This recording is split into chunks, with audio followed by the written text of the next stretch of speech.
أشهد أن محمد رسول الله۔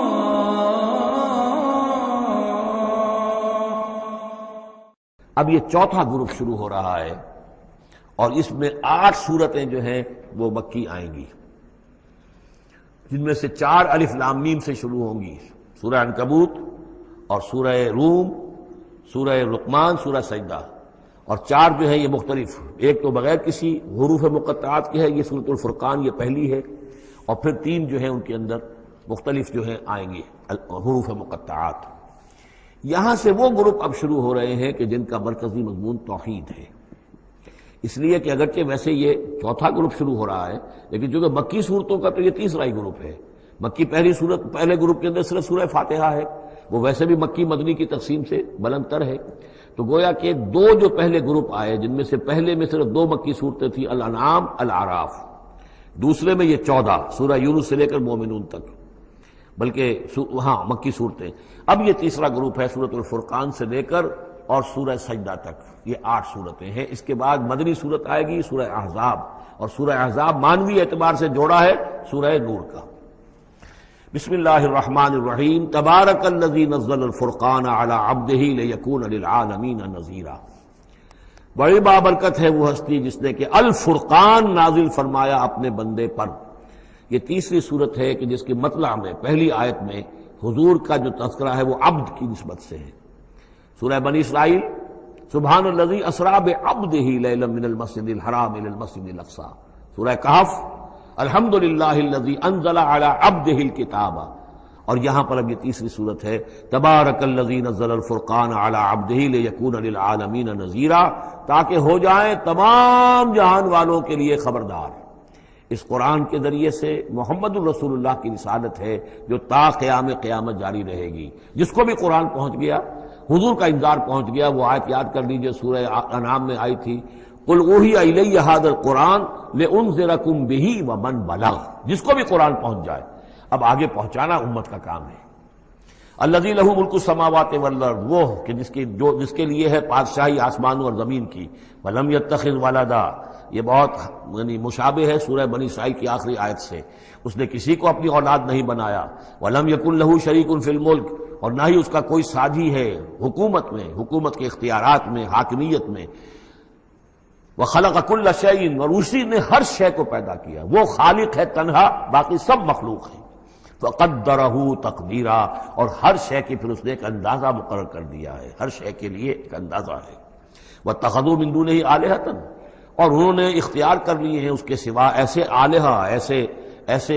دیوی اور دیوتا، لا یخلقون شیئا وہم یخلقون، جو کسی بھی شے کی تخلیق نہیں کرتے بلکہ وہ تو خود مخلوق ہیں، ولا یملکون لانفسہم ضرا ولا نفعا، اور نہ انہیں اختیار خود اپنے بارے میں کسی برائی کا یا بھلائی کا ہے، نہ کسی اچھائی کا اور نہ کسی برائی کا، ولا یملکون موتا ولا حیاتا ولا نشورا، نہ انہیں اختیار ہے موت کا، نہ اختیار ہے جینے کا، نہ اختیار ہے جی اٹھنے کا۔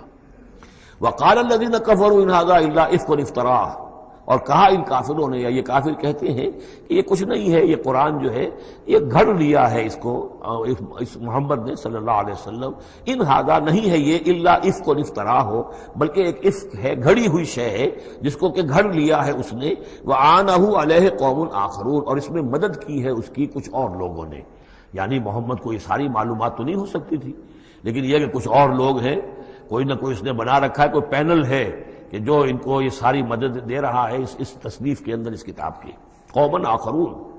فقط جاؤ ظلما و زورا، تو انہوں نے بڑی ہی ظلم پر اور بڑی جھوٹ کے اوپر کمر کس لی ہے، انہوں نے اتنی ایسی بڑی باتیں جو کہی ہیں، یہ گویا کہ بہت بڑا جھوٹ ہے اور بہت بڑا افتراء ہے۔ وقالوا اساطیر الاولین، وہ کہتے ہیں کیا ہیں یہ پرانے قصے ہیں، پرانی باتیں ہیں، اکتتبھا، یہ انہوں نے لکھوا لیے ہیں کسی اور سے۔ اکتتبھا، کتب یکتب لکھنا، اکتتاب باب افتعال ہوگا، کسی سے کچھ لکھوا لینا، اکتتبھا، انہوں نے لکھوا لی ہیں چیزیں، فہی تملا علیہ بکرۃ واصیلا، اور یہ ان کو پھر ڈکٹیٹ کرائی جاتی ہیں، املا کرائی جاتی ہیں صبح شام۔ صبح شام کوئی آتا ہے، کوئی شخص ان کو بتاتا ہے، وہ پھر یہ یاد کر لیتے ہیں، اور صبح شام جو کچھ بھی آتا ہے اس کو پھر آ کے ہمیں سناتے ہیں، دھونس جماتے ہیں کہ وہی آئی ہے۔ قل انزلہ الذی یعلم السر فی السماوات والارض، کہہ دیجئے اسے نازل کیا ہے اس ہستی نے جو جانتا ہے ہر چھپی ہوئی شے کو آسمانوں کی اور زمین کی، انہ کان غفورا رحیما، یقیناً وہ بخشنے والا اور رحیم ہے۔ وقالوا ما لهذا الرسول، اور وہ کہتے ہیں یہ کیسا رسول ہے، کیا ہوا اس رسول کو، کہتا ہے کہ میں رسول ہوں، یاکل الطعام، لیکن کھانا کھاتا ہے، ویمشی فی الاسواق، اور سب بازاروں میں چلتا پھرتا ہے۔ کہیں کوئی چیز آپ خریدتے بھی ہوں گے اپنے گھر کے معاملات کے اندر، یا اس سے پہلے تو آپ کاروبار بھی کیا کرتے تھے، یہ بازاروں میں ہماری طرح چلتا پھرتا ہے، کھانا اس کو کھانے کی حاجت ہوتی ہے، یہ کیسے رسول ہو گیا؟ لولا انزل الیہ ملک، کیوں نہیں کوئی بھیجا گیا ان کی طرف کوئی فرشتہ ہوتا، اڑتا ہوا پروں کے ساتھ وہ نیچے آتا ان کے پاس اور وہ کہتا یہ اللہ کے رسول ہیں، فیکون معہ ظہیرا نذیرا، اور وہ ان کے ساتھ ہوتا، آگے آگے چلتا ان کے، ہٹو بچو جیسے چلتے ہیں یہ اللہ کے رسول آ رہے ہیں، اور وہ خبردار کرتا ہے لوگوں کو ان کے ساتھ مل کر۔ اور یلقا الیہ کنز، یہ وہی باتیں جو سورہ بنی اسرائیل میں آ چکی ہیں، یا ان کو دے دیا گیا ہوتا، ان پر ڈال دیا گیا ہوتا، آسمان سے گر پڑتا ان پر ایک خزانہ، او تکون لک جنت یاکل منہا، یا پھر ان کے لیے ایک باغ بنا دیا جاتا ہے یہاں اس مکے کی سرزمین میں، وادی غیر ذی زرع میں، جس سے یہ بفراغت کھاتے اطمینان سے، ان میں سے میوے ان کو ملتے۔ وقال الظالمون ان تتبعون الا رجلا مسحورا، اور کہا ان ظالموں نے کہ تم لوگ نہیں پیروی کر رہے ہو، نہیں ان کی باتوں پر دھیان دے رہے ہو، کہ جو ہیں صرف ایک سحر زدہ شخص ہے، ان پر تو کوئی جادو ہو گیا ہے یا کوئی آسیب ان پر آ گیا ہے، تاکہ ان کو یہ نظر آتا ہے کہ کوئی آیا ہے فرشتہ، حقیقت میں کوئی نہیں ہوتا، یہ سحر زدہ شخص ہے۔ انظر کیف ضربوا لک الامثال، اے نبی دیکھیے یہ کیسی مثالیں آپ کے لیے بیان کر رہے ہیں، فضلوا، تو وہ بھٹک گئے ہیں، گمراہ ہو گئے ہیں، فلا یستطیعون سبیلا، اور اب ان کے لیے ممکن نہیں ہے کہ سیدھے راستے پر آئیں، اس لیے کہ اب یہ اس پر اڑ جائیں گے، ضد کریں گے۔ یہ میں آپ کو بتا چکا ہوں، یہ جو دو گروپ اب آ رہے ہیں جو ہم پڑھ رہے ہیں، جن میں سے یہ پہلا گروپ ہے جس کی پہلی صورت ہے، یہ درمیانی 4 سالوں کی صورتیں ہیں، 12 برس ہیں مکی دور کے۔ پہلے 4 سال کی صورتیں بالعموم وہ ہیں جو سورہ قاف سے آگے ہیں، 2 گروپ ہیں وہ آخر میں، منزل 1 ہے، سورہ قاف سے آگے منزل 1 ہے، گروپ 2 ہیں مکی مدنی صورتوں کے، وہ ہیں جو ابتدائی 4 سال کے ہیں۔ یہ 2 ہیں کہ جو درمیانی 4 سالوں کے، جو ہم پڑھ چکے ہیں 16 صورتیں، 2 انعام و اعراف اور 14 سورہ یونس سے لے کر مومنون تک، یہ ہے آخری 4 سالوں کی، تو یہ درمیانی 4 سال ہے۔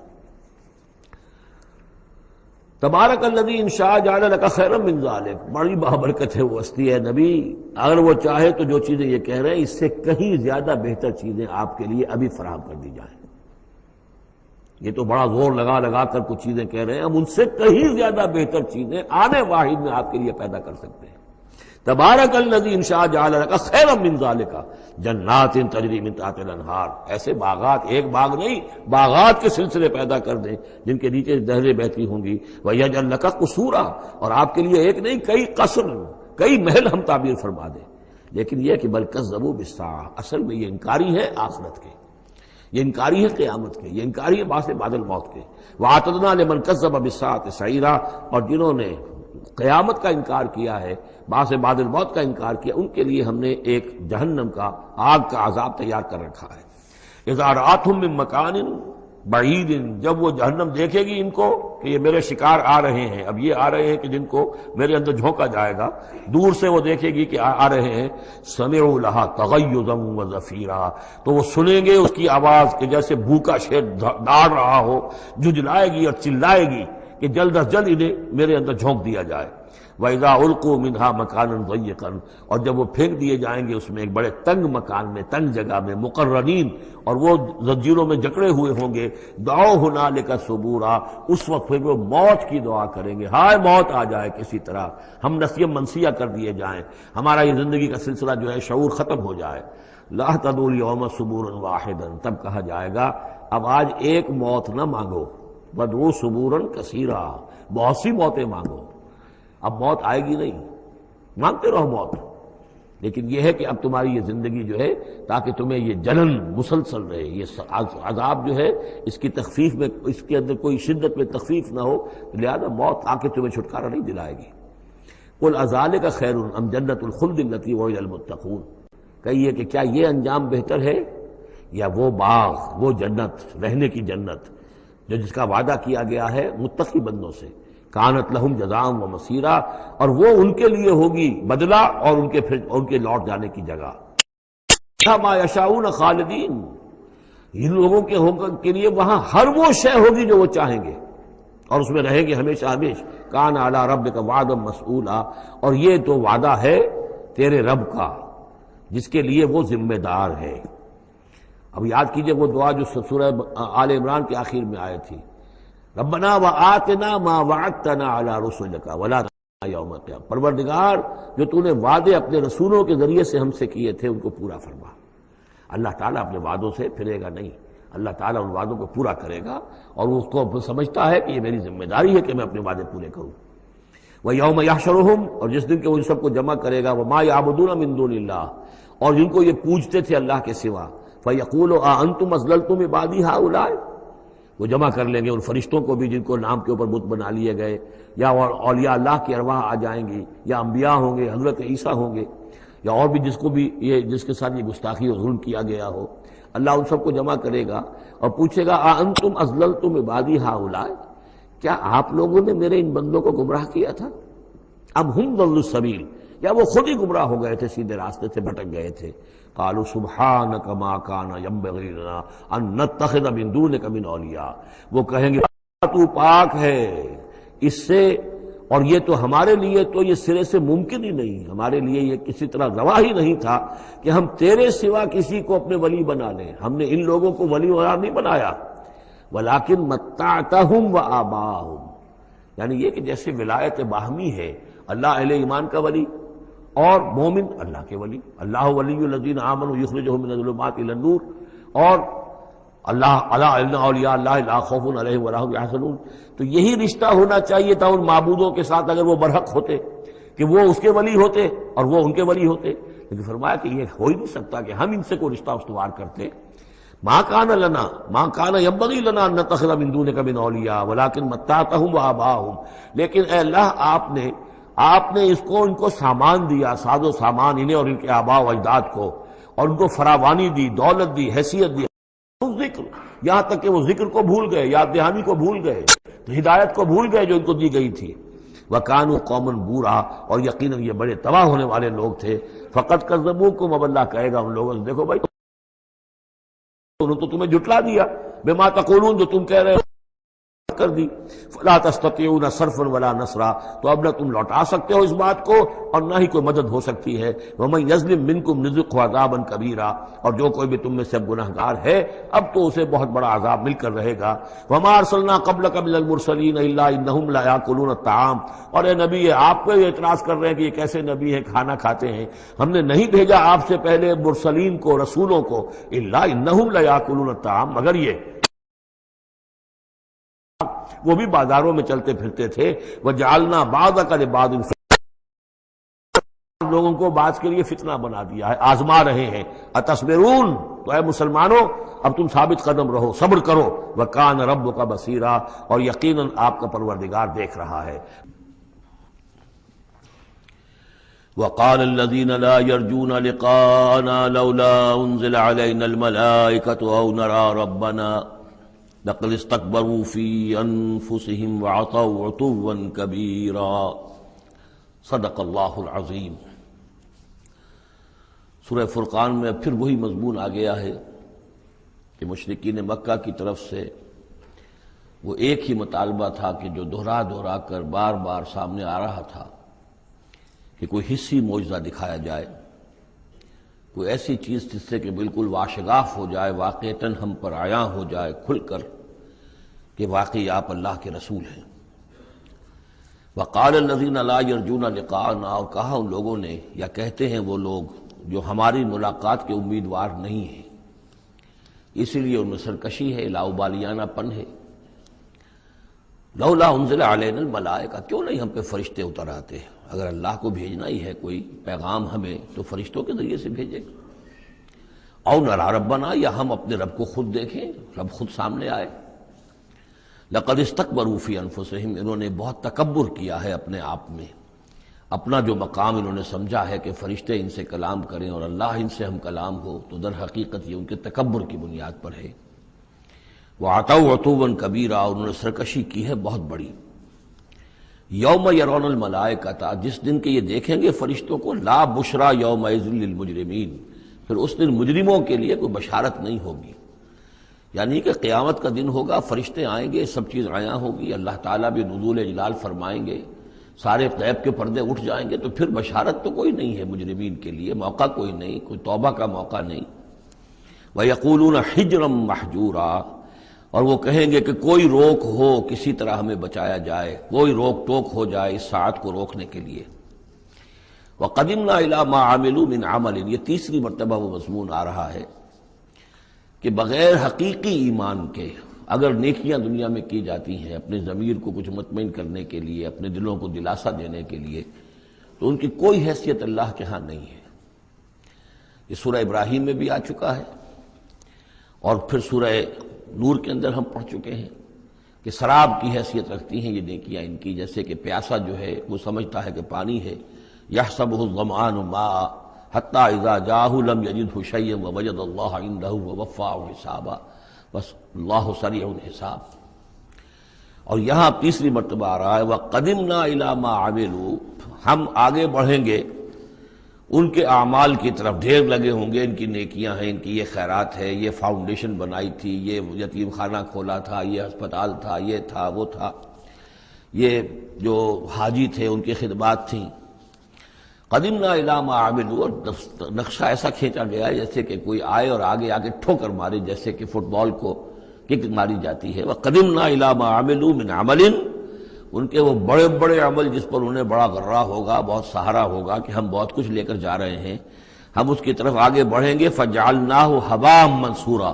تو ہم اسے کر دیں گے اڑتا ہوا غبار۔ یعنی وہ جو نظر آ رہا تھا کافی کہ یہاں پہ بڑی نیکیوں کا انبار ہے، معلوم ہوگا غبار تھا اور کچھ نہیں۔ اسی کا وہاں نقشہ کھینچا گیا سورہ ابراہیم میں کہ جیسے ریت ہو، راکھ ہو، اور اس کے اوپر تیز آندھی آئے اور وہ ہوا ختم ہو جائے، کوئی اس کا وجود نہ رہے۔ یہ ہے حقیقت ان نیکیوں کی کہ جو حقیقی ایمان کے بغیر ہوتی ہیں۔ نیکی صرف وہی ہے کہ جو اصل ایمان باللہ اور ایمان بالآخرت کے ساتھ ہو، اللہ کی رضا جوئی اور آخرت کی جزا کے سوا کوئی شے مطلوب نہ رہے، کسی درجے میں بھی کوئی اس کے ساتھ اور اپنا مطلوب اور کوئی مقصود شامل ہو گیا، شہرت شامل ہو گئی، یا کوئی اور کوئی لوگوں کے اندر ہر دل عزیزی حاصل کر کے مجھے کوئی الیکشن لڑنا ہے، پھر ان کا مجھے لیڈر اپنے آپ کو بنانا ہے، یا کوئی اور ان کے ووٹ لینے ہیں، کوئی شے بھی شامل اگر ہو گئی تو پھر یہ کہ اللہ کی میزان میں ان کا کوئی وزن نہیں، وہ غبار ہے جو اڑ جائے گا۔ وَقَدِمْنَا إِلَىٰ مَا عَمِلُوا مِنْ عَمَلٍ فَجَعَلْنَاهُ هَبَاءً مَنثُورًا۔ اصحاب الجنت یومئذ خیر مستقرا واحسن مقیلا، جنت والے لوگ جو ہے وہ اس لوگ ہوں گے بہت اچھے ٹھکانوں میں، اور ان کا جو ہوگا دوپہر کے آرام کی جگہ بہت ہی عمدہ ہوگی، قیلولے کی جگہ۔ وَيَوْمَ تَشَقَّقُ السَّمَاءُ بِالْغَمَامِ، اور یہ ہے وہ قیامت کا نقشہ جس دن کے آسمان پھٹے گا اور کچھ بادلوں کی طرح کی کیفیت ہو جائے گی۔ وَنُزِّلَ الْمَلَائِكَةُ تَنزِيلًا، اور پھر فرشتوں کو اتارا جائے گا، فوج در فوج فرشتے نازل ہوں گے۔ الملک یومئذ الحق للرحمن، اس دن تو پھر بادشاہی اور اختیار گویا کہ بالکل علم نشرہ ہو جائے گا کہ صرف رحمان کے لیے ہے۔ آج تو کچھ پردے پڑے ہوئے ہیں، اس وقت بھی اختیار اسی کا ہے، لیکن کچھ پردے پڑے ہوئے ہیں، کچھ نظر آتا ہے کہ اس کے ہاتھ میں بھی اختیار ہے، اس کے پاس بھی طاقت ہے، لیکن اس روز معلوم ہوگا کہ الملک یومئذ الحق للرحمن وکان یوما علی الکافرین عسیرا، اور وہ دن کافروں پر بہت بھاری ہوگا۔ وَيَوْمَ يَعُضُّ الظَّالِمُ عَلَىٰ يَدَيْهِ، اور وہ دن ہوگا کہ ظالم جو ہے، جو گناہ گار ہیں، مشرک ہیں، کافر ہیں، اللہ کے جو باغی تھے، وہ اپنے ہاتھوں کو کاٹیں گے اپنی جھنجھلاہٹ میں۔ یقول یا لیتنی اتخذت مع الرسول سبیلا، اور کہیں گے کاش کہ میں نے رسول کے ساتھ راستہ اختیار کیا ہوتا، رسول کے راستے پر چل رہا ہوتا، میں ان کا اتباع کرتا، ان کے ساتھیوں میں شامل ہو جاتا۔ یہی ہے وہ عض یعض، ہاتھوں کو کاٹنا، کہ جس کے لیے وہ میں نے حدیث جو آپ کو سنائی تھی کل کہ ملکن عاضن، پہلا دور دور نبوت تھا، پھر دوسرا دور دور خلافت علی منہاج النبوہ، اور تیسرا دور حضور کی اس حدیث کی روح سے ہے ملکن عاضن، کاٹ کھانے والی ملوکیت، ایسی ملوکیت جو ظالم ہوگی۔ یا ویلتا، وہ سوچ کہے گا کافر کہ ہائے میری شامت، لیتنی لم اتخذ فلانا خلیلا، کاش کہ میں نے اس دن فلاں شخص کو اپنا دوست نہ بنایا ہوتا، میں نے دنیا میں فلاں شخص کو اپنا دوست نہ بنایا ہوتا، یعنی اس نے مجھے پھر ورغلایا، میرا تو دل کچھ کھلنے لگا تھا، مجھ پر حقیقت منکشف ہونے لگی تھی، میں تو کچھ مائل ہونے لگا تھا رسول کی طرف، لیکن فلاں میرے دوست نے مجھے پھر ورغلایا اور مجھے اس راستے سے واپس لے گئے۔ یا ویلتا لیتنی لم اتخذ فلانا خلیلا لقد اضلنی عن الذکر بعد اذ جاءنی، اس نے مجھے گمراہ کیا، بھٹکا دیا ذکر سے جبکہ وہ میرے پاس پہنچ گیا تھا۔ یعنی ذکر کا پہنچ جانا ایک تو یہ ہے کہ اللہ کے رسول نے مجھے سنا دیا، دوسری کہ میرے دل کے اندر بھی وہ اترنے لگا تھا، وہ مجھ تک پہنچ گیا تھا، میرے دل کے تاروں کو چھیڑنے لگا تھا، جیسے کہ کہا گیا ہے وَقُلْ لَهُمْ فِي أَنفُسِهِمْ قَوْلًا بَلِيغًا، اے نبی ایسی بات کہیے ان سے کہ جو ان کے اتر جائے، جو پہنچ جائے، ان کی روح کی گہرائیوں تک اس کی رسائی ہو جائے، وہ بات کہیے۔ تو یہ بات مجھ تک پہنچنے لگی تھی، لیکن اس نے مجھے گمراہ کر دیا۔ وَكَانَ الشَّيْطَانُ لِلْإِنسَانِ خَذُولًا، اور یقیناً شیطان جو ہے وہ انسان کو پھر دغا دینے والا ہے۔ وَقَالَ الرَّسُولُ يَا رَبِّ إِنَّ قَوْمِي اتَّخَذُوا هَٰذَا الْقُرْآنَ مَهْجُورًا، اور رسول نے کہا، فریاد کی، اے اللہ، اے میرے پروردگار، میری قوم نے اس قرآن کو ترک کر دیا ہے، اس کی طرف توجہ نہیں کر رہی ہے، اس کو سننے کے لیے تیار نہیں ہے۔ میں سنا رہا ہوں، ہر امکانی شکل میں نے اختیار کی ہے کہ سناؤں، لیکن یہ میری قوم جو ہے اس کی طرف متوجہ نہیں ہو رہی۔ یہ ہے وہ لفظ مہجوری جسے علامہ اقبال لے کر آئے ہیں، خار از مہجوری قرآن شدی، کہ اے امت مسلمہ تو جو ذلیل و خوار ہوئی ہے تو قرآن کو ترک کرنے کے باعث ہوئی ہے۔ جیسے کہ حضور نے فریاد کی، یا قیامت کے دن حضور فریاد کریں گے، یہ دونوں معنی اس کے ہو سکتے ہیں، لیکن اس وقت جو پیش نظر ہے، جو اس کی تعویل خاص ہے، وہ یہی ہے کہ حضور نے اس وقت فریاد کی کہ یہ میری قوم، یہ قریش، یہ میرے رشتہ دار بھائی بند سننے کو تیار نہیں ہے۔ یا رب ان قوم اتخذوا هذا القرآن مہجورا، ان کا جو قرآن مجید کو ترک کرنا تھا وہ تو تھا ڈھٹائی کے ساتھ کہ یہ اللہ کا کلام ہے ہی نہیں، یہ تو محمد نے اپنا گھڑ لیا ہے۔ لیکن یہ ہے کہ کوئی شخص اس کلام پر ایمان کا دعویٰ کرے، لیکن اس کی روش یہ ظاہر کر رہی ہو کہ وہ حقیقتاً ایمان نہیں رکھتا، وہ بھی اسی کے ذیل میں آ جائے گا۔ وہ کہتا تو ہوگا میں سمجھتا ہوں یہ اللہ کا کلام ہے، لیکن پڑھتا ہی نہیں، کہتا ہے کہ میں مانتا ہوں یہ اللہ کا کلام ہے، اس کو سمجھتا ہی نہیں، کہتا ہے یہ اللہ کا کلام ہے، اس پر عمل نہیں کرتا، تو وہ کہنا نہ کہنا برابر ہو گیا، یہ تو تکذیب حالی ہو گئی۔ چنانچہ اس آیت کے ذیل میں جو حاشیہ لکھا ہے مولانا شبیر احمد عثمانی رحمۃ اللہ علیہ نے، وہ میں آپ کو سنا دینا چاہتا ہوں۔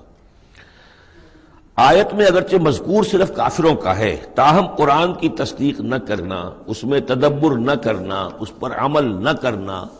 اس کی تلاوت نہ کرنا، اس کی تصحیح قرات کی طرف توجہ نہ کرنا، اس سے اعراض کر کے دوسری لغویات یا حقیر چیزوں کی طرف متوجہ ہونا، یہ سب صورتیں درجہ بدرجہ ہجران قرآن کے تحت میں داخل ہو سکتی ہیں۔ اگر ہمارا طرز عمل یہ ہے کہ نہ قرآن کو ہم پڑھتے ہیں، نہ سمجھنے کی کوشش کرتے ہیں، انگریزی زبان ہم نے اتنی سیکھ لی کہ انگریزوں کو پڑھا دیں، لیکن عربی اتنی بھی نہیں سیکھ سکتے کہ قرآن مجید کا مفہوم براہ راست ہمارے دلوں پر نازل ہو جائے، تو پھر یہ کہ ہمارا کہنا یہ کہ ہم قرآن کو اللہ کا کلام مانتے ہیں، یہ جھوٹ موٹ کا دعویٰ ہے، ہمارا عمل اس کی تصدیق نہیں کر رہا، ہمارا عمل جو ہے ہمارے اس ایمان کی گواہی نہیں دے رہا۔ اس موضوع پر الحمدللہ میرا وہ جامع کتابچہ ہے مسلمانوں پر قرآن مجید کے حقوق، اس کا انگریزی ترجمہ بھی ہے، فارسی ترجمہ بھی ہے، عربی ترجمہ بھی ہے، ملیشیا کی زبان میں بھی ہوا ہے، یہ مختلف جگہوں پر اس کا تراجم ہوئے ہیں، الحمدللہ کہ بہت مقبول کتابچہ ہے۔ وَكَذَلِكَ جَعَلْنَا لِكُلِّ نَبِيٍّ عَدُوًّا مِّنَ الْمُجْرِمِينَ، یہ مضمون پہلے بھی آ چکا ہے، سورہ انعام میں بھی آ چکا ہے، ہم تو خود ہر نبی کے دشمن کھڑے کر دیتے ہیں تاکہ بھٹی ذرا گرم ہو، تصادم ہو، کشاکش ہو، تبھی تو اہل ایمان کے ایمان کی تو جانچیں گے نا، کون کتنے پانی میں ہے، کیا پتہ چلے گا۔ اگر سب آرام سے سمجھیے کہ ٹھنڈی سڑک پر چل کر جنت پہنچ جانا ہو تو سب چلے جائیں گے، کون نہیں جائے گا؟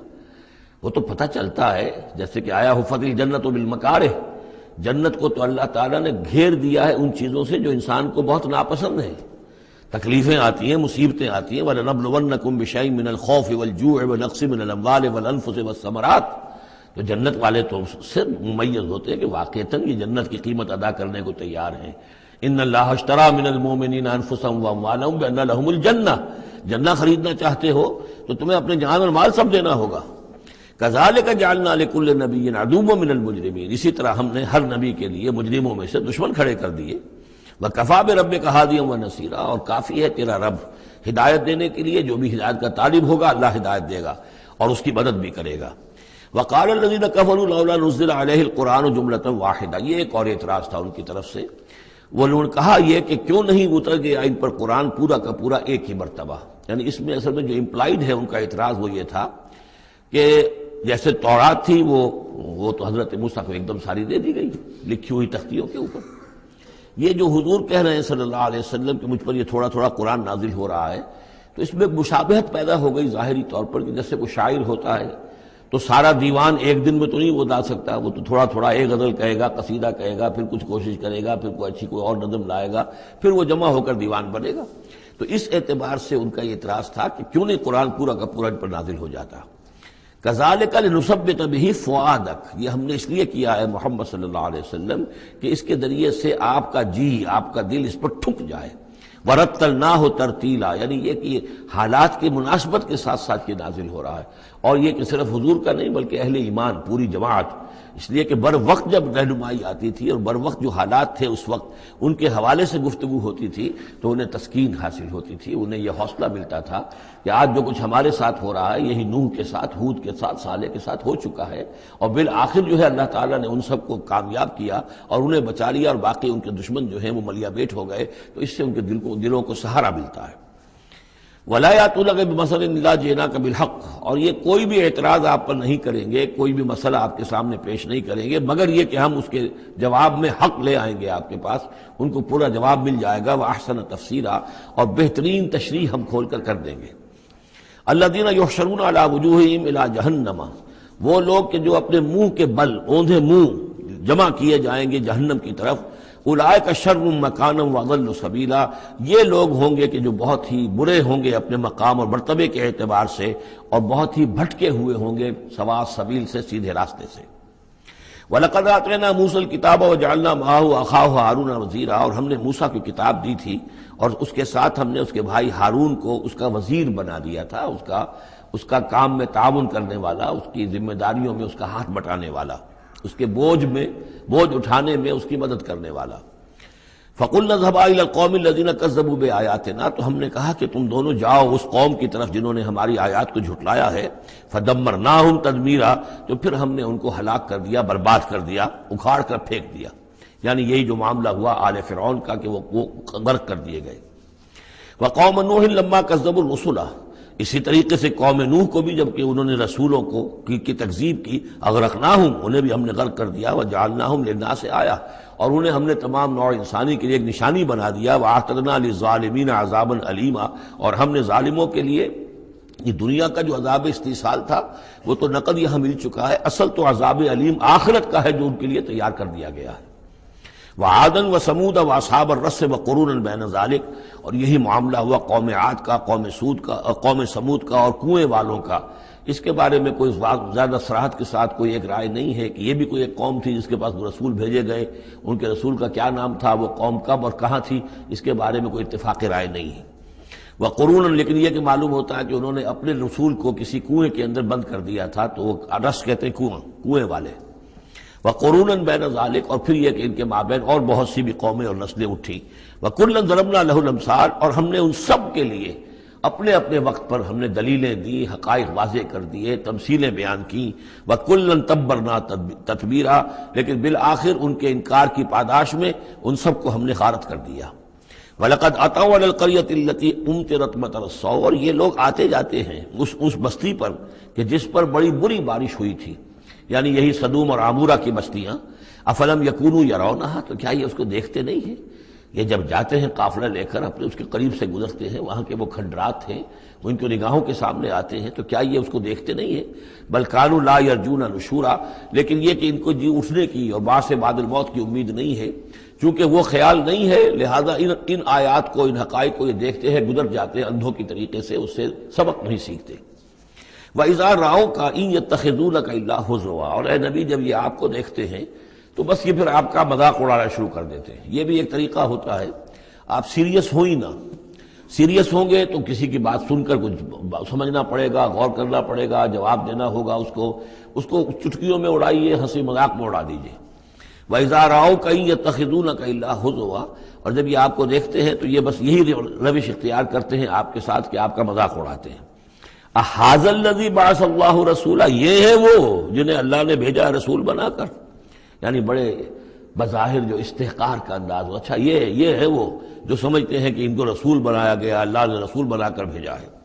اَهَذَا الَّذِي بَعَثَ اللَّهُ رَسُولًا إِن كَادَ لَيُضِلُّنَا عَنْ آلِهَتِنَا، واقعتاً یہ شخص جو ہے یہ تو تل گیا تھا، قریب ہو گیا تھا کہ ہمیں اپنے معبودوں سے ورغلا دے، لولا ان صبرنا علیہا، اگر ہم اپنے معبودوں پر ثابت قدم نہ رہتے، صابر نہ رہتے، جمع نہ رہتے، اگر ہم نے ان کے ساتھ وفاداری کا رشتہ جو ہے، وفاداری بشرط استواری عین ایمان ہے، اگر ہم نے اس وفاداری کا رشتہ اپنے معبودوں کے ساتھ استوار نہ کیا ہوتا تو اس شخص نے تو واقعی ہمیں برگشتہ کر دیا تھا۔ وَسَوْفَ يَعْلَمُونَ حِينَ يَرَوْنَ الْعَذَابَ مَنْ أَضَلُّ سَبِيلًا، ان قریب وہ جان لیں گے جب وہ عذاب کو دیکھیں گے کون تھا بھٹکا ہوا راستے سے۔ آیا محمد اور ان کے ساتھی صلی اللہ علیہ وسلم ورضی اللہ تعالیٰ عنہم اجمعین، یا یہ کہ تم لوگ؟ ارأیت من اتخذ الہہ ہواہ، یہ مضمون قرآن میں پھر آگے بھی آئے گا، لیکن اب نوٹ کر لیجئے اس کو، شرک کی یہ ایک اہم قسم ہے۔ بڑے بڑے موحدین جو ہیں وہ اپنی جگہ سمجھتے ہوں، بڑے جغادری موحد اپنے آپ کو،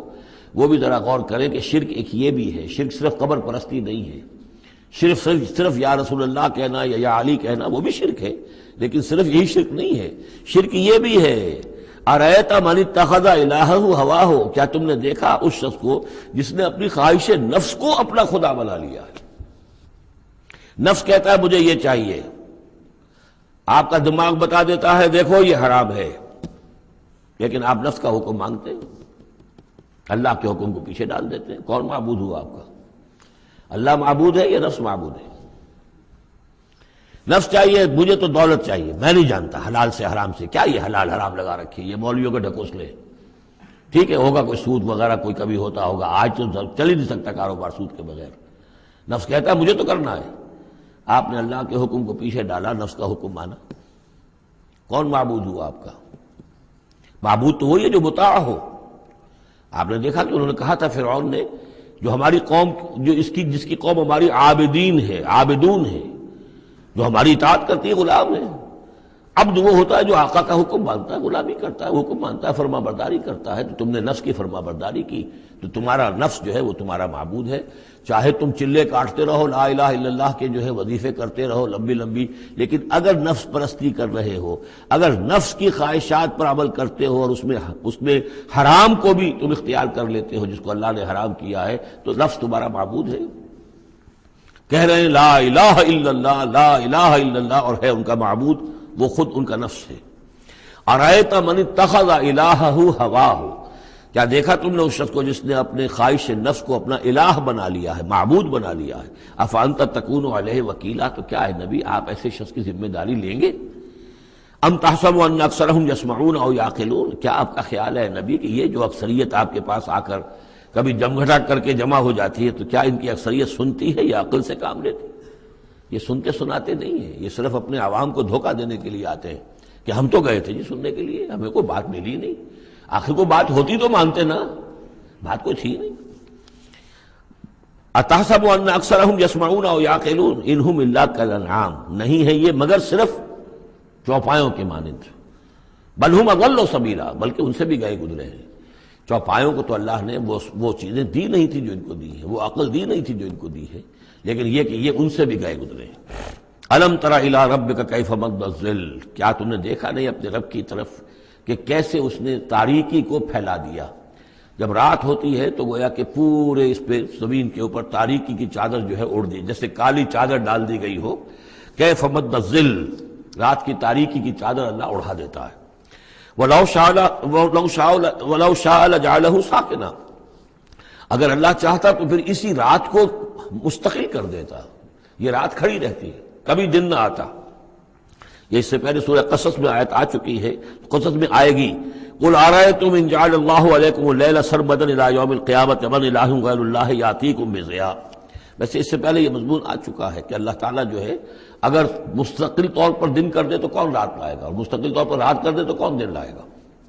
تو اگر یہ رات قائم رہتی، اللہ چاہتا تو اس قائم رات ہی رہتی۔ ثم جعلنا الشمس علیہ دلیلا، پھر ہم سورج کو جب روشن کرتے ہیں، سورج جو تو اس سے یہ ہے کہ رہنمائی ملتی ہے، پھر اس سے معلوم ہوتا وہ یہ روشنی ہے اور وہ تاریکی تھی۔ تعرف الاشیاء بازدادها ثم قبضناہ الینا قبضا یسیرا، جب سورج طلوع ہوتا ہے تو آپ نے دیکھا ہوگا سائے بڑے لمبے پڑے ہوئے ہیں، پھر رفتہ رفتہ سورج اوپر ہونا شروع ہوا اور سایہ سمٹنا شروع ہوا، گویا کہ کوئی کھینچ رہا ہے، تنابیں کھینچ رہا ہے ان کی، یہ سائے جو ہیں اب سمٹ کر آ رہے ہیں، پھر ہم ان سایوں کو، ان تاریکوں کو، ظل کو اپنے قبضے میں لے لیتے ہیں، گھسیٹ لیتے ہیں۔ ثم قبضناہ الینا قبضا یسیرا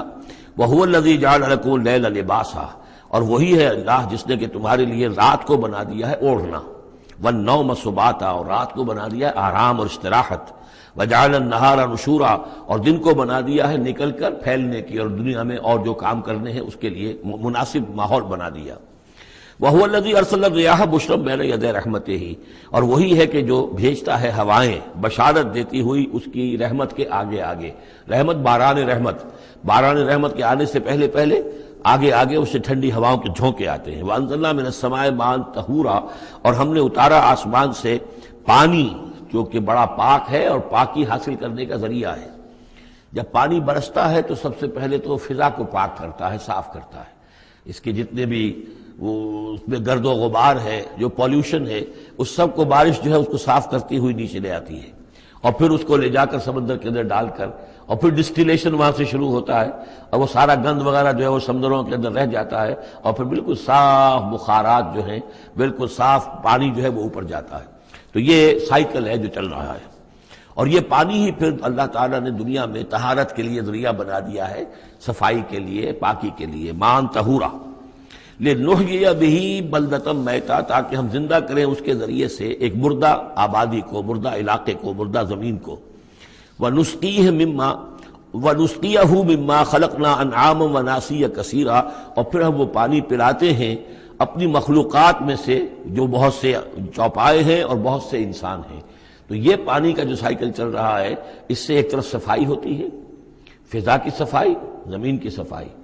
اشخاص اور افراد بھی پھر اپنی صفائی نہانے دھونے کے لیے استعمال کرتے ہیں۔ اس کو ہمارے ہاں کہا جاتا ہے یونیورسل کیریئر۔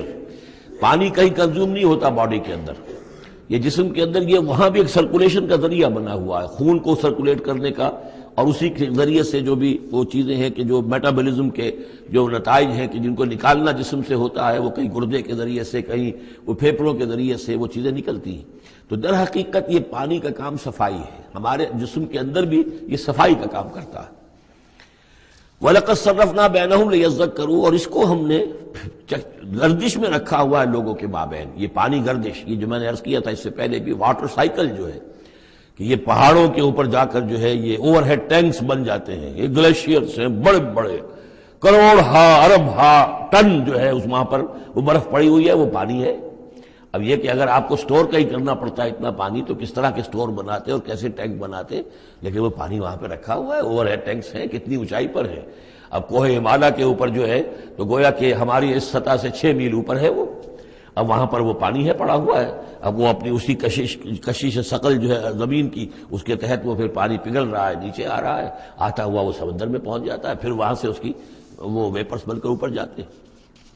صرفنا بینہم، ہم نے اسے گردش میں رکھا ہوا ہے لوگوں کے مابین، لیذکروا، تاکہ وہ اس سے نصیحت اخذ کریں۔ فابا اکثر الناس الا کفورا، لیکن اکثر لوگ انکاری ہیں، وہ تو سوائے کفران نعمت کے کوئی اور روش اختیار کرنے کو تیار ہی نہیں ہے۔ وَلَوْ شِئْنَا لَبَعَثْنَا فِي كُلِّ قَرْيَةٍ نَذِيرًا، اگر ہم چاہتے تو ہر بستی میں ایک نذیر بھیج دیتے، لیکن ہمارا قاعدہ یہ ہے کہ ہم بستیوں کے مرکزی مقام پر، یہ آ جائے گا اگلی صورت کے اندر جا کر، کہ یہ ایک مرکزی مقام میں ہم رسول بھیجتے رہے، یہ نہیں کہ ہر بستی میں بھیج دیں۔ وَلِكُلِّ قَوْمٍ هَادٍ، ہر قوم کے لیے تو ہے، لیکن یہ کہ ہر بستی میں ہو اب یہ نہیں ہے۔ اللہ تعالیٰ کا طریقہ یہ ہے کہ جو بھی علاقہ ہے جو اس کا ثقافتی، علمی، تہذیبی، سیاسی مرکز ہے، اس میں رسول کو بھیج دیا، کیونکہ باقی لوگ در حقیقت انہی کے متبعین ہوتے ہیں، انہی کے فالوورز ہوتے ہیں، انہی کی پیروی کرنے والے ہوتے ہیں۔ فَلَا تُطِعِ الْكَافِرِينَ وَجَاهِدْهُمْ بِهِ جِهَادًا كَبِيرًا، تو اے نبی آپ ان کافرین کی بات، کافروں کی بات مت مانیے۔ دیکھیے اطاعت دو معنی میں ہے، اطاعت ایک تو یہ کہ کسی نے حکم دیا اور آپ نے اس کی بات مان لی، یہ بھی اطاعت ہے کسی نے مخلصانہ انداز میں آ کے مشورہ دیا، دیکھو محمد اتنی سختی نہ کرو، یہ تم اپنی قوم کے ساتھ لڑائی مول لے رہے ہو، کیا فائدہ ہوگا، قوم ڈیوائیڈڈ ہو جائے گی، اور سوچ لو ہمارے جو قبیلے کی کوئی اگر عرب کے اندر کوئی دھاک بیٹھی ہوئی ہے تو اس لیے کہ ہمارا قبیلہ مجتمع ہے، اب اس طریقے سے تم نے جو معاملہ کر دیا، بھائی کو بھائی سے کٹوا دیا اور والدین سے بیٹوں کو جدا کر دیا، تو اس کا کیا معاملہ؟ اس سے بہتر ہے صلح جوئی ہونی چاہیے اور مل جل کر کوئی بات کیجیے ایسی کہ جس سے صلح ہو جائے، کچھ آپ اپنی منوا لیں، کچھ ان کی مان لیں۔ اس قسم کا باقاعدہ کردار جو ولید بن مغیرہ کا کردار یہی تھا، اور وہ یہی چاہتا تھا کہ کسی طریقے سے یہ تصادم ختم ہو اور کسی ٹرمز کے اوپر کو مصالحت ہو جائے۔ تو بار بار جو کہا جاتا ہے فلا تطع الکافرین، تو کیا مانی؟ حضور کون سے کافر کی اطاعت کرنے کے لیے آمادہ تھے؟ لیکن ایسی بات ایسی ہوتی ہے کہ جس کے بارے میں کسی وقت جب کہ آدمی کسی شدید دباؤ میں ہو تو بربنائے طبع بشری ہو سکتا ہے کہ طبیعت جو ہے کچھ اس کی بات سننے کی طرف تو مائل ہو ہی جائے، جیسا کہ ہم سورہ بنی اسرائیل میں پڑھ چکے ہیں، وَإِن كَادُوا لَيَفْتِنُونَكَ عَنِ الَّذِي أَوْحَيْنَا إِلَيْكَ لِتَفْتَرِيَ عَلَيْنَا غَيْرَهُ وَإِذًا لَّاتَّخَذُوكَ خَلِيلًا۔ یہ لوگ تو تلے ہوئے ہیں کہ آپ کو بچلا دیں اس چیز سے کہ جو ہم نے آپ پر وحی کی ہے، کہ آپ کچھ اور گھڑ کر ہماری طرف منسوب کر دیں، پھر یہ آپ کو دوست بنا لیں گے، جھگڑا ختم، لڑائی ختم ہو جائے گی۔ لڑائی تو ان کو ہماری آیات سے ہے، ہمارے قرآن سے ہے، ذاتی آپ کے ساتھ تو کوئی جھگڑا نہیں ہے۔ لیکن یہ کہ فرمایا وَلَوْلَا أَن ثَبَّتْنَاكَ لَقَدْ كِدتَّ تَرْكَنُ إِلَيْهِمْ شَيْئًا قَلِيلًا، اور اگر ہم نے ہی آپ کو جمائے نہ رکھا ہوتا تو اے محمد صلی اللہ علیہ وسلم عین ممکن تھا کہ آپ کچھ نہ کچھ ان کی طرف جھک ہی جاتے۔ تو یہ جو دباؤ تھا شدید، اس کا اندازہ کیجئے اس سے۔ تو فرمایا جا رہا فَلَا تُطِعِ الْكَافِرِينَ، آپ ان کی باتیں بھی مت سنیں، اس قسم کی کسی بات کے لیے آپ جس کو کہتے ہیں ٹو لینڈ این ایئر، کہ آپ اپنا کان اس کو دیں کہ وہ آپ کے کان میں آ کر یہ بات کر دیں، یہ بھی نہ کریں، آپ اس کی بھی آپ اس کا موقع نہ دیں۔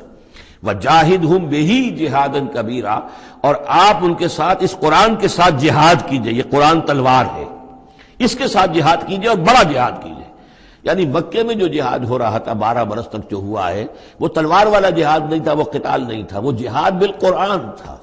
یہ بہت اہم موضوع ہے جس پہ میری تقریر موجود ہے، کتابچہ موجود ہے، بلکہ 2 ہے، جہاد بالقرآن اور پھر جہاد بالقرآن کے 5 محاذ۔ آج بھی ہمارے ہاں جو بھی قومی مسائل ہیں، ملکی مسائل ہیں، ہمارے اس وقت اجتماعی مسائل ہیں، واقعہ یہ ہے کہ ان کے لیے 5 محاذ ہیں جن پر کہ قرآن مجید کی شمشیر ہاتھ میں لے کر جہاد کرنے کی ضرورت ہے۔ اب اس وقت ظاہر بات ہے کہ اس کا موقع نہیں ہے، لیکن یہ کہ اس اعتبار سے کہ ایک انقلابی جد و جہد اللہ کے دین کو قائم کرنے کی جد و جہد میں دعوت قرآن کے ذریعے سے، تربیت قرآن کے ذریعے سے، تزکیہ قرآن کے ذریعے سے، یہ ساری چیزیں ہم پڑھتے چلے آ رہے ہیں۔ تبشیر قرآن کے ذریعے، انذار قرآن کے ذریعے، تذکیر قرآن کے ذریعے، اور جو سینوں کے اندر کے جو روگ ہیں ان کا علاج قرآن سے، شفاء لما فی الصدور، نصیحت قرآن سے، یہ سارا قرآن سے۔ تو اس حوالے سے جاہدہم بہ جہادا کبیرا، وہو الذی مرج البحرین، اور وہی ہے اللہ جس نے کہ 2 دریا چلا دیے، 2 روئیں چلا دی۔ ھذا عذب فرات، یہ ہے بہت ہی عمدہ خوش ذائقہ اور خوشگوار اور میٹھا پانی۔ وھذا ملح اجاج، اور دوسری رو چل رہی ہے کہ جو کڑوی اور نمکین پانی کی ہے۔ وجعلنا بینہما برزخا وحجرا مہجورا، اور ان کے مابین ہم نے پردہ لگا رکھا ہے، نظر نہیں آتا، اور ایک آڑ ہے، اوٹ ہے کہ وہ آپس میں ملتے نہیں ہیں۔ اللہ تعالیٰ کی یہ یعنی صنعائی ہے، اللہ کی قدرت ہے۔ وَهُوَ الَّذِي خَلَقَ مِنَ الْمَاءِ بَشَرًا، اور وہی ہے جس نے پانی سے بنایا انسان، فَجَعَلَهُ نَسَبًا وَسِحْرًا۔ اب یہاں پانی سے مراد منی بھی ہو سکتی ہے کہ جس سے ظاہر بات ہے کہ جو انسان کی تخلیق کا معاملہ ہوتا ہے، جو مشاہدے میں ہے لوگوں کے، وہ تو یہی ہے کہ گندے پانی سے تخلیق کا آغاز ہوتا ہے۔ فَجَعَلَهُ نَسَبًا وَسِحْرًا، اور پھر اس کے لیے ایک تو یہ کہ اس کے آباء و اجداد ہیں، نسب ہے اس کی، اور ایک سحر، سسرالی رشتے، بیوی کے حوالے سے بھی۔ اب ظاہر بات ہے کہ جو ساس اور سسر ہے وہ بھی ایک طرح کے والد اور والدہ ہی ہیں، یہ بھی گویا کہ اللہ تعالیٰ نے ان کو وہی رتبہ عطا کیا ہے، اور اس طریقے سے رشتے جڑتے چلے جاتے ہیں۔ ورنہ تو یہ ہوتا کہ ایک ہی خاندان کے رشتے جو ہیں وہ چلے جا رہے ہیں اور آئسولیٹڈ ہونے تھے خاندان، لیکن یہ کہ جب یہ رشتے ہوتے ہیں شادی بیاہ سے تو وہ خاندانوں کے مابین ناطے بن جاتے ہیں، رشتے ہیں اور ناطے ہیں، اور اس طریقے سے تانا بانا جو ہے اس میں نوع انسانی کو اللہ تعالیٰ نے بن رکھا ہے۔ فَجَعَلَهُ نَسَبًا وَسِحْرًا وَكَانَ رَبُّكَ قَدِيرًا، اور آپ کا رب جو ہے وہ سب قدرت رکھنے والا ہے۔ وَيَعْبُدُونَ مِن دُونِ اللَّهِ مَا لَا يَنفَعُهُمْ وَلَا يَضُرُّهُمْ، اور وہ بندگی کرتے ہیں اور پرستش کرتے ہیں اللہ کے سوا ان کی جو نہ انہیں کوئی نفع پہنچا سکتے ہیں اور نہ نقصان۔ وَكَانَ الْكَافِرُ عَلَىٰ رَبِّهِ ظَهِيرًا، اور یہ کافر لوگ جو ہیں یہ اپنے رب کی طرف پیٹھ کیے ہوئے ہیں، انہوں نے ادھر تو پیٹھ کی ہوئی ہے، ادھر توجہ کرنی ہی نہیں۔ وَمَا أَرْسَلْنَاكَ إِلَّا مُبَشِّرًا وَنَذِيرًا، اور نہیں بھیجا ہم نے آپ کو مگر مبشر اور نذیر بنا کر، جو بھی حق کا راستہ اختیار کریں ان کو بشارت دیجئے۔ راح و ریحان و جنت النعیم، اللہ کی مغفرت اور رحمت کی بشارت، اور جو لوگ اس کو رد کر دیں، انکار کر دیں، ان کو خبردار کر دیجئے کہ پھر جہنم تمہارے لیے تیار ہے۔ قل ما اسألکم علیہ من اجر الا من شاء ان یتخذ الی ربہ سبیلا، ان سے کہہ دیجئے کہ میں نے تم سے آج تک کوئی اجرت نہیں مانگی، میں نے کبھی تم سے، میں جو تمہیں یا قرآن سناتا ہوں، یہ جو شاعر لوگ آتے ہیں قصیدے پڑھتے ہیں تو کچھ انعام چاہتے ہیں، یہ سامر جو آتے ہیں جو کہانیاں سناتے ہیں راتوں کو، سامرن بھی تہجرون جو ہے، تو اس کا معاملہ کیا، وہ بھی تم سے انعام، میں نے کبھی تم سے کوئی مانگا ہے؟ میں خلوص و اخلاص کے ساتھ تمہاری خیر خواہی میں یہ کام کر رہا ہوں۔ قل ما اسألکم علیہ من اجر الا من شاء ان یتخذ الی ربہ سبیلا، سوائے اس کے کہ میں یہ چاہتا ہوں کہ جو بھی تم میں سے چاہے، جسے بھی توفیق ہو جائے، وہ اپنے رب کی طرف راستہ اختیار کر لے، رب کے راستے پر آ جائے۔ گویا کہ میرا تو اگر کوئی اجر بھی ہے تو یہی ہے، مجھے اگر کوئی شے تمہاری طرف سے مطلوب ہے تو بس یہی مطلوب ہے کہ تم سیدھے راستے پر آ جاؤ، مجھے اور کچھ اپنی ذاتی کوئی منفعت، میری کوئی ذاتی غرض نہیں۔ وتوکل علی الحی الذی لا یموت، اور اے نبی آپ توکل کیے رکھیے اسی ہستی پر کہ جو الحی ہے، الحی القیوم، جو کہ زندہ ہے اور زندہ جاوید ہے، الذی لا یموت، جسے کبھی مرنا نہیں ہے، جس پر کبھی موت وارد نہیں ہوگی، وسبح بحمدہ، اور اس کی حمد کے ساتھ آپ تسبیح کیجئے، وکفی بہ بذنوب عبادہ خبیرا، اور اپنے بندوں کے گناہوں سے وہ کافی ہے باخبر ہونے کے اعتبار سے۔ یعنی آپ یہ نہ سمجھیے کہ یہ جو کچھ کر رہے ہیں یہ کہیں ایسا نہ ہو کہ ان کے معاملات جو ہیں کہ ریکارڈ نہ ہو رہے ہوں، انہیں بھرپور سزا نہ ملے، ان کا ایک ایک کرتوت ہمارے پاس ریکارڈ ہو رہے ہیں، اور ان کے تمام چیزیں جو ہیں ان کا ان کو بھرپور جواب دینا پڑے گا اور بھرپور بدلہ انہیں ملے گا۔ الذی خلق السماوات والارض وما بینہما فی ستۃ ایام، وہی کہ جس نے پیدا کیا آسمانوں اور زمین کو اور جو کچھ کہ ان کے مابین ہے 6 دنوں میں، ثم استوى علی العرش، پھر وہ متمکن ہو گیا عرش پر، تخت پر۔ الرحمن، وہ رحمان ہے۔ فاسأل بہ خبیرا، تو ذرا پوچھو، کوئی ہے کہ جو اس کی خبر رکھتا ہو، جو اس کے بارے میں معلومات رکھتا ہو، ان سب سے پوچھو اس رحمان کی صفات کیا ہیں، اس رحمان کی شان کیا ہے، جاؤ تم تلاش کرو۔ یہ جو کبھی ہم پڑھا کرتے تھے ہائی اسکول میں ہمارے زمانے میں کہ مجھ کو ہے تیری جستجو، مجھ کو تیری تلاش ہے، خالق میرے کہاں ہے تو، مجھ کو تیری تلاش ہے، تو ایک ارج ہے انسان کے اندر، وہ محسوس کرتا ہے کہ کوئی تو ہے جس نے مجھے پیدا کیا ہے، اب میں کیسے تلاش کروں، کہاں ملوں، کہاں ملے گا، کیسے اسے بات ہو سکتی۔ فاسأل بہ خبیرا، تو جاؤ ایسے لوگوں کو تلاش کرو کہ جو اس کے ساتھ کچھ آشنائی رکھتے ہوں، جو جس کے جاننے والے ہوں، جس کی کوئی دوستی ہو، اور ان کی صحبت اختیار کرو۔ کونوا مع الصادقین، تو یقیناً تمہیں جو ہے اللہ تعالیٰ کی معرفت حاصل ہوگی۔ وَإِذَا قِيلَ لَهُمُ اسْجُدُوا لِلرَّحْمَٰنِ، اور جب ان سے کہا جاتا ہے کہ سجدہ کرو رحمان کو، قالوا امر رحمان، کیونکہ یہ رحمان کے لفظ سے بدکتے تھے، یہ صرف اللہ کا لفظ استعمال کرنا چاہتے تھے۔ رحمان جو ہے، یہ جو مشرکین مکہ تھے یہ کہتے تھے یہ نام تم کہاں سے لے آئے ہو، یہ ہمارے لیے قابل قبول نہیں ہے۔ قالوا امر رحمان، ان کا یہ رحمان کون ہے؟ انسجد لما تأمرنا، کیا ہم سجدہ اسے کریں جس کا تم ہمیں حکم دے رہے ہو؟ اس میں ہے وہ شقاق جو ہوتی ہے زدم زدہ،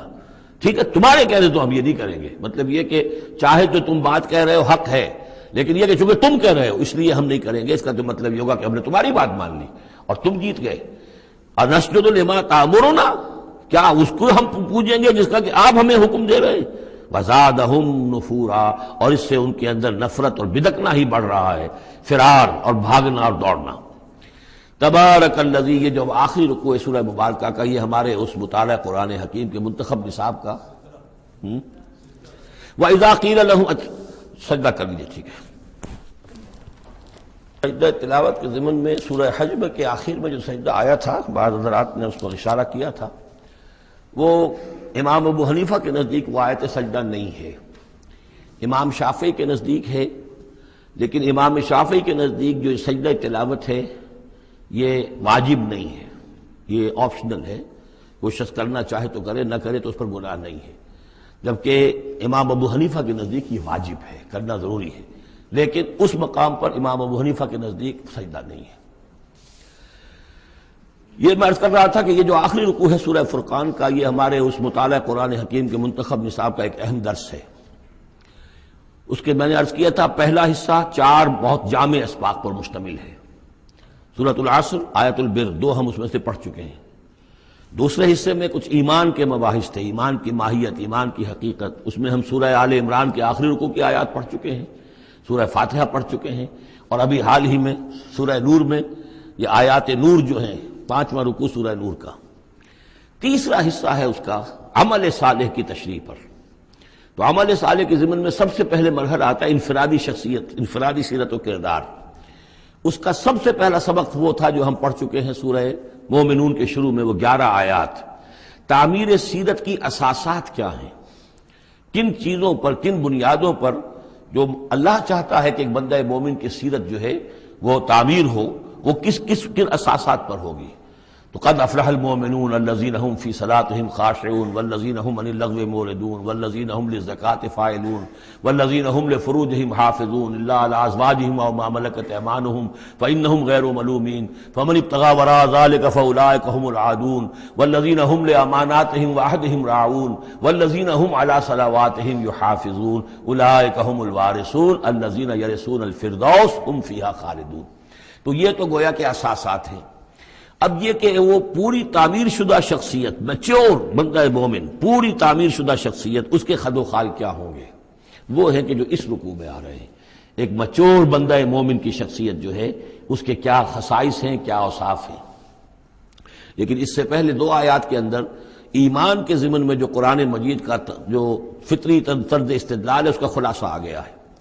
تبارک الذی جعل فی السماء بروجا، بہت بابرکت ہے وہ ذات جس نے کہ آسمان میں برج بنائے، وجعل فیہا سراجا وقمرا منیرا، اور اس میں رکھ دیا ایک چراغ اور چاند جو کہ روشن ہے۔ اب یہاں نوٹ کیجئے کہ سورج کو سراج کہا ہے۔ سورج میں چونکہ کمبسچن کا عمل تحریک، جل رہا ہے، اس کے اندر حرارت ہے، لہذا اس کو چراغ کہا ہے، اور قمر کو نور کہا ہے صرف، کیونکہ یہ ریفلیکشن ہے۔ قمر کے اندر کوئی جو ہے پروسیس کمبسشن کا نہیں ہے، کوئی اس کے اندر حرارت نہیں ہے، بلکہ وہ تو ٹھنڈی جگہ ہے،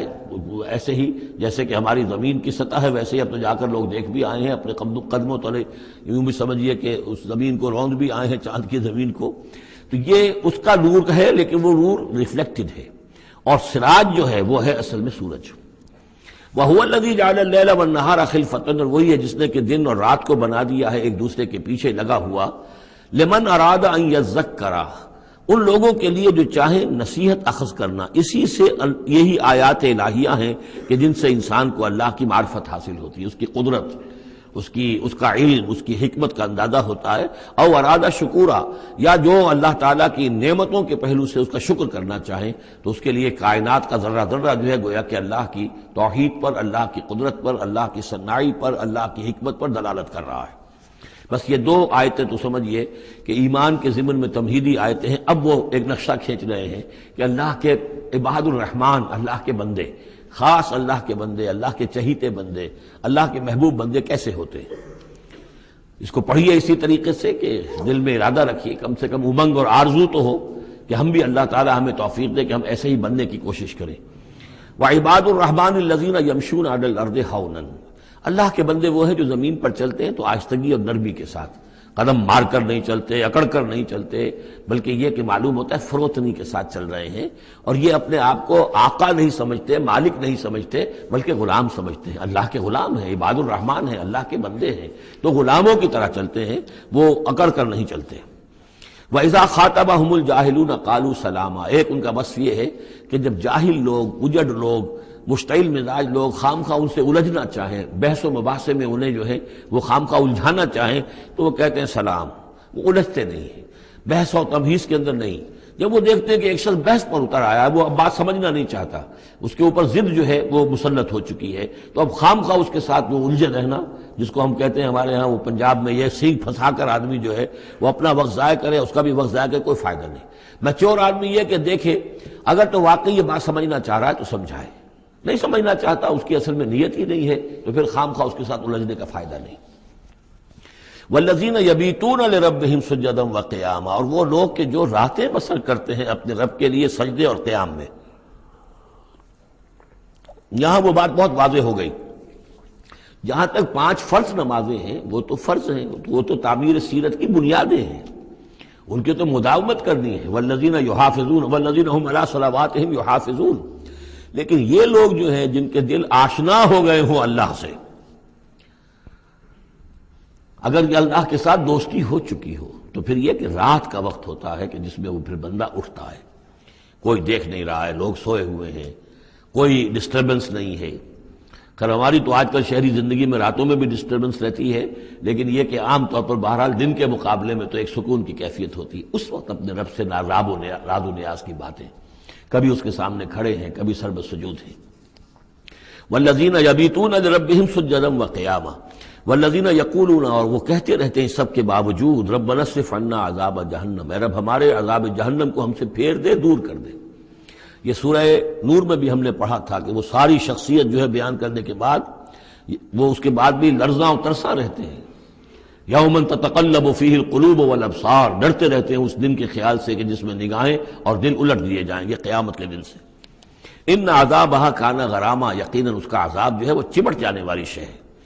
انہا ساعت مستقر و مقامہ، پروردگار وہ جگہ جہنم جو ہے یقیناً بہت بری جگہ ہے، مستقل قیام کے لیے بھی اور تھوڑی دیر کے لیے بھی۔ جو میں نے عرض کیا تھا کہ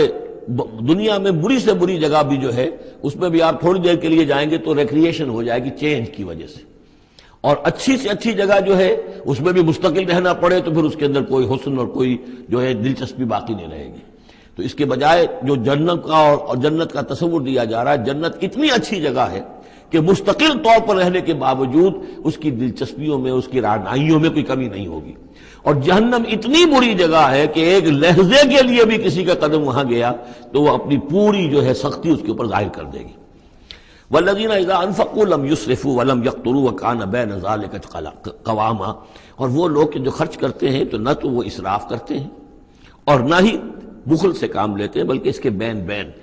اعتدال جو ہے واقعہ یہ ہے کہ دنیا کا مشکل ترین کام ہے، توازن اور اعتدال۔ ظاہر بات ہے یہ لوگ جو میچور ہیں، سمجھدار ہیں، اب ان کے ہاں یہ ہوگا کہ ان کے اس خرچ کرنے کے معاملے میں بھی اعتدال ہوگا۔ والذین لا یدعون مع اللہ الہا آخر، تین کبیرہ گناہ وہ ہیں جیسا کہ ہم نے پڑھا ہے سورہ نساء میں بھی، ان تجتنبوا کبائر ما تنہون عنہ، تو بڑے بڑے گناہ وہ کون سے ہیں کہ جن سے اگر تم باز رہو تو باقی چھوٹے گناہ تو اللہ تعالیٰ جو ہے وہ معاف بھی کرتا رہے گا۔ اور ان میں سے سب سے بڑا تو 2 مرتبہ فرمایا شرک، اور شرک کے بعد پھر قتل ناحق اور پھر زنا، یہ 3 ہیں۔ قتل ناحق سے بھی در حقیقت تمدن کی جڑ کٹ جاتی ہے، اور زنا سے تمدن جو ہے وہ سڈاس بن جاتا ہے، پھر اس کے اندر گندگی ہو جاتی ہے۔ تو اس حوالے سے یہ 3 چیزیں یہاں بیان کی جا رہی ہیں۔ والذین لا یدعون مع اللہ الہا آخر، وہ لوگ کہ جو نہیں پکارتے اللہ کے ساتھ کسی اور معبود کو۔ ولا یقتلون النفس التي حرم اللہ الا بالحق، نہ ہی قتل کرتے ہیں کسی جان کو جس کو کہ اللہ نے محترم ٹھہرایا ہے مگر حق کے ساتھ۔ قتل کے بدلے قتل والا معاملہ ہے، یا مرتد کا قتل ہے، یا زانی شادی شدہ کا رجم ہے، جو بھی ہے۔ ولا یزنون، نہ وہ زنا کرتے ہیں۔ ومن یفعل ذلک یلقى اثاما، اور جو کوئی بھی یہ کام کرے گا وہ اس کی پاداش کو پکڑ کر اس کو جو ہے اس حاصل کر کے رہے گا، یا لازماً اس کی سزا اس کو مل کر رہے گی۔ یلقى اثاما یضاعف له العذاب یوم القیامہ، قیامت کے دن اس کا عذاب دگنا کر دیا جائے گا۔ یہ آیت اس اعتبار سے بہت اہم ہے کہ منکرین حدیث نے بہت شور مچایا ہوا ہے کہ قرآن مجید میں کہیں عذاب قبر کا کوئی تذکرہ نہیں ہے، صراحتاً واقعتاً نہیں ہے، احادیث میں بہت تفصیل ہے، لیکن یہ کہ یہ مقام ایسا ہے کہ جس سے ثابت ہوتا ہے کہ قیامت کے دن سے پہلے بھی عذاب ہے۔ یضاعف له العذاب یوم القیامہ، دگنا کیا جائے گا ان کے لیے عذاب قیامت کے دن۔ اس کا مطلب ہے کہ عالم برزخ میں بھی ان کے لیے عذاب ہے۔ اور جو فرمایا گیا ہے کہ یہ جو قبر کا گڑھا ہے، یا یہ جہنم کے گڑھوں میں سے ایک گڑھا ہے، اور یا جنت کے باغیچوں میں سے ایک باغیچہ ہے، اور یا تو وہاں ایک کھڑکی کھول دی جاتی ہے جنت کی جہاں سے ٹھنڈی ہوائیں اور خوشبوئیں آتی رہتی ہیں، اور یا یہ کہ کھڑکی کھول دی جاتی ہے جہنم کی طرف جس سے آگ کی لپٹ اور گرمی جو ہے اور لو جو ہے وہ آتی رہتی ہے۔ یضاعف له العذاب یوم القیامہ، قیامت کے دن اس کے لیے عذاب دگنا کر دیا جائے گا۔ ویخلد فیہ مہانا، اور پھر وہ رہے گا اس عذاب میں ہمیشہ ہمیشہ۔ الا من تاب، استثناء ہے، استثناء یہ ہے من تابہ، جو جس نے توبہ کر لی دنیا ہی کے اندر موت کے آنے سے پہلے ما لم یغرغر۔ الا من تاب و آمن، اور ایمان لایا۔ گویا کہ جو شخص اس قسم کے گناہوں میں مبتلا ہوتا ہے چاہے وہ قانوناً کافر نہ ہو، حقیقتاً وہ کافر ہو جاتا ہے، ایمان اس کے دل سے نکل جاتا ہے، لہذا توبہ گویا کہ اثر نو ایمان لانے کے مترادف ہے۔ الا من تاب و آمن وعمل عملا صالحا، اور وہ پھر عمل کرے نیک، فاولئک یبدل اللہ سیئاتہم حسنات، تو ایسے لوگوں کی برائیوں کو اللہ تعالیٰ نیکیوں سے بدل دیتا ہے۔ اس کے دونوں معنی ہے کہ توبہ کے نتیجے میں ایک تو نامہ اعمال میں جو اندراج ہوا تھا برائی کا وہ صاف ہو جائے گا اور اس کی جگہ نیکی کا اندراج ہو جائے گا، اور یہ معنی بھی ہے کہ زندگی میں اس دنیا میں توبہ کے نتیجے میں اخلاق جو ہے وہ پاک صاف ہو جاتے ہیں، دامن اخلاق کے دھبے دھل جاتے ہیں اور انسان کا جو دامن کردار ہے پھر صاف شفاف ہو جاتا ہے۔ وَكَانَ اللَّهُ غَفُورًا رَحِيمًا، اور اللہ تعالیٰ غفور الرحیم ہے۔ وَمَن تَابَ وَعَمِلَ صَالِحًا، اب دوبارہ تکرار کی گئی، اور جو توبہ کرے اور پھر نیک عمل کرے فَإِنَّهُ يَتُوبُ إِلَى اللَّهِ مَتَابًا، تو وہ ہے کہ جو توبہ کرتا ہے اللہ کی جناب میں جیسا کہ توبہ کرنے کا حق ہے۔ توبہ کی تسبیحیں ہو رہی ہوں، استغفار کی تسبیحیں ہو رہی ہوں، اور آیت کریمہ کے ختم ہو رہے ہوں 1.25 لاکھ کا اور لاکھ کا، لیکن حرام خوری جوں کی توں جاری ہو، وہ سارے غلط کام ویسے کہ ویسے جاری ہوں، وہ کوئی توبہ نہیں ہے، اس کا کچھ حاصل نہیں۔ والذین لا یشهدون الزور، اور وہ لوگ کہ جو جھوٹ کے پر موجود بھی نہیں رہتے۔ جھوٹ کی گواہی والی بات نہیں ہے یہاں، لیکن جھوٹ کی گواہی تو گویا کہ اس کے اندر خود بخود امپلائڈ ہے، یعنی ان کے اندر صداقت اور حق کے ساتھ اتنی غیرت ہوتی ہے کہ جہاں کوئی جھوٹ کا گزر بھی ہو وہاں وہ اپنی موجودگی بھی پسند نہیں کرتے۔ جھوٹ کا دھندا ہو رہا ہو، جھوٹ کا کاروبار ہو رہا ہو، جھوٹ بولا جا رہا ہو، یہ وہاں پر ان کی غیرت اور حمیت جو ہے صداقت کے ساتھ اور سچ کے ساتھ وہ اتنی ہے کہ وہ وہاں موجودگی بھی اپنی برداشت نہیں کرتے۔ وَإِذَا مَرُّوا بِاللَّغْوِ مَرُّوا كِرَامًا، اسی طریقے سے جب وہ کسی لغو کام کے پاس سے گزرتے ہیں تو اپنے دامن کو بچا کر گزر جاتے ہیں۔ دیکھیے وہاں بھی تھا سورہ مومنین کو شروع کی آیات میں وَالَّذِينَ هُمْ عَنِ اللَّغْوِ مُعْرِضُونَ، کہ جو لغو سے اعراض کرتے ہیں، اور یہاں یہ کہ اس کے پاس سے اگر گزر ہو بھی جائے اتفاقاً، خود تو قصد کرنا جو ہے بہت دور کی بات ہے، اس کا کوئی امکان ہی نہیں، اتفاقاً آپ راستہ چل رہے ہیں اور دیکھ رہے ہیں کوئی مداری کا تماشا ہو رہا ہے، آپ کا کوئی ارادہ نہیں تھا، لیکن وہاں رکیے بھی نہیں، وہاں سے جو ہے اپنے دامن کو بچاتے ہوئے نکل جائیے۔ والذین اذا ذکروا بآیات ربہم، اور وہ لوگ کہ جن کو جب ان کے رب کے آیات کے ذریعے سے نصیحت کی جاتی ہے، سمجھایا جاتا ہے، لم یخروا علیہا صما وعمیانا، تو نہیں گر پڑتے اس پر بہرے اور اندھے ہو کر۔ اس کے بھی دونوں معنی ہیں، ایک تو یہ کہ مخالفت پر اندھے بہرے ہو کر کمر کس لینا، جیسے کہ قریش کر رہے تھے، تو گویا کہ تعریض ہے، ان پر ایک طنزیہ انداز ہے یہ کہ یہ لوگ جس طریقے سے کر رہے ہیں وہ معاملہ اللہ کے بندوں کا نہیں ہوتا۔ لیکن یہ دوسری طرح یہ بات بھی ہے کہ آیات قرآنیہ کو بھی اندھے بہرے ہو کر تو نہیں پڑھنا ہے اور سننا ہے، بلکہ غور کرنا ہے۔ افلا یتدبرون القرآن ام علی قلوب اقفالها، تو کیا یہ قرآن کی آیت پر تدبر نہیں کرتے؟ وَتَدَبَّرُوا فِيهِ لَعَلَّكُمْ تُفْلِحُونَ، تدبر کرو تاکہ تم سمجھو۔ تو اس طریقے سے محض جو ہے وہ قرآن مجید کو بھی اندھے بہرے ہو کر جو ماننا جو ہے اس سے بھی بہرحال عباد الرحمن جن کی یہاں تعریف کی جا رہی ہے ان کے مقام سے وہ جو مقام ہے ان کے مرتبے سے فروتر ہے۔ وَالَّذِينَ يَقُولُونَ رَبَّنَا هَبْ لَنَا مِنْ أَزْوَاجِنَا وَذُرِّيَّاتِنَا قُرَّةَ أَعْيُنٍ، اور وہ لوگ جو کہتے ہیں کہ اے رب ہمیں اپنی بیویوں اور ہماری اولاد کی طرف سے آنکھوں کی ٹھنڈک عطا فرما، یعنی یہ کہ جس راستے پر ہم چل رہے ہیں ہماری اولاد ہمارے گھر والے بھی اسی راستے پر چلیں تاکہ ہماری آنکھیں ٹھنڈی ہوں۔ ایسا نہ ہو کہ میں تو اللہ کے دین کے راستے کی طرف چلنے کی کوشش کر رہا ہوں اور اولاد کسی اور طرف کو دور لگا رہی ہے، تو ایک کشاکش ہے، پھر یہ جو صورتحال جو ہے فرکشن گھر کے اندر پیدا ہوتی ہے۔ تو اللہ تو ہمیں ہمارے گھر والوں سے آنکھوں کی ٹھنڈک عطا فرما، اور آنکھوں کی ٹھنڈک ظاہر بات ہے عباد الرحمن کی کن چیزوں میں ہوگی کہ وہ بھی اللہ کے بندے بنے، اللہ کی بندگی کے راستے کو اختیار کریں۔ وَاجْعَلْنَا لِلْمُتَّقِينَ إِمَامًا، اور ہمیں متقیوں کا امام بنا۔ اس کا یہ مطلب نہیں ہے کہ امامت کی طلب ہے، بلکہ یہ کہ ہم خود امام ہیں، ایک شخص اپنے گھر کا سربراہ ہے، امام ہے، تو اے اللہ جن کے ہم امام ہیں انہیں متقی بنا دے۔ اس لیے کہ ظاہر بات ہے کہ میدان حشر میں جب ہم چلیں گے تو ایک شخص کے پیچھے اس کی اولاد چلی آ رہی ہے اور معلوموں کو وہ تو جہنمی ہے جو چلے آ رہے ہیں، یہ خود تو بہرحال ایک نیک آدمی تھا، نہیں، ہمارے پیچھے جو ہماری نسلیں آئیں اے اللہ انہیں بھی متقی بنا، جن کے ہم امام ہیں، جو ہمارے پیچھے ہیں، جن کے کہ ہم دنیا میں جیسے کہ فرمایا ہے ایک حدیث میں بھی آتا ہے کلکم راعٍ وکلکم مسئول عن رعیتہ، تم میں سے ہر شخص کی حیثیت ایک چرواہے کی ہے، اور اللہ نے کچھ نہ کچھ مخلوق جو ہے اپنی اس کے چرواہے کے حوالے کی ہے۔ تمہاری اولاد ہے، تمہاری بیوی ہے، یہ گھر کنبہ ہے، یہ تمہارا جو ہے یہ گویا کہ تمہارے متبعین ہیں، تمہارے فالوورز ہیں، تو اللہ ہمارے فالوورز کو متقی بنا دے اور ہماری جو امامت ہے وہ متقیوں کی امامت ہو۔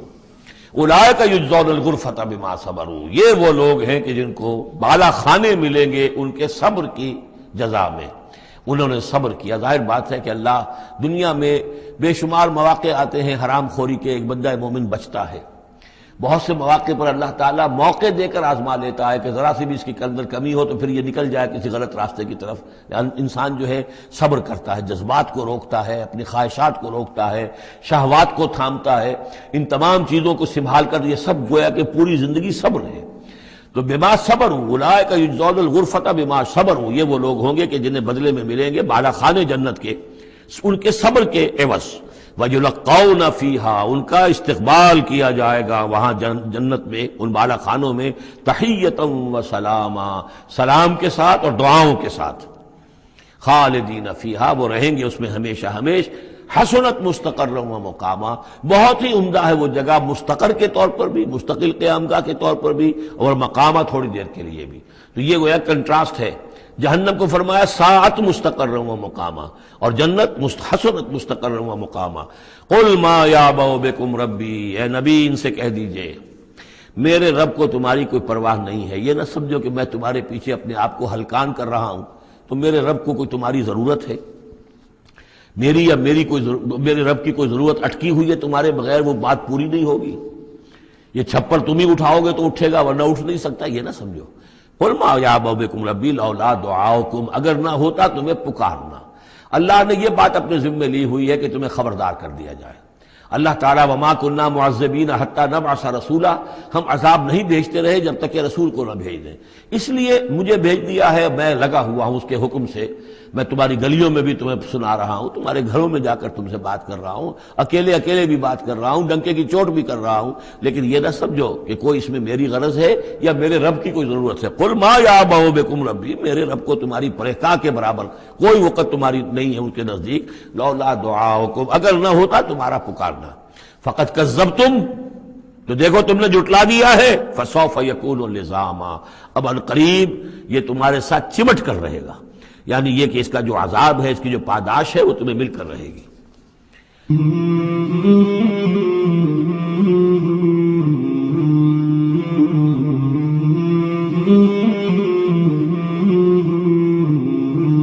مولاي صل وسلم دائما أبدا على حبيبك خير الخلق كلهم. مولاي صل وسلم دائما أبدا على حبيبك خير الخلق كلهم. مولاي صل وسلم دائما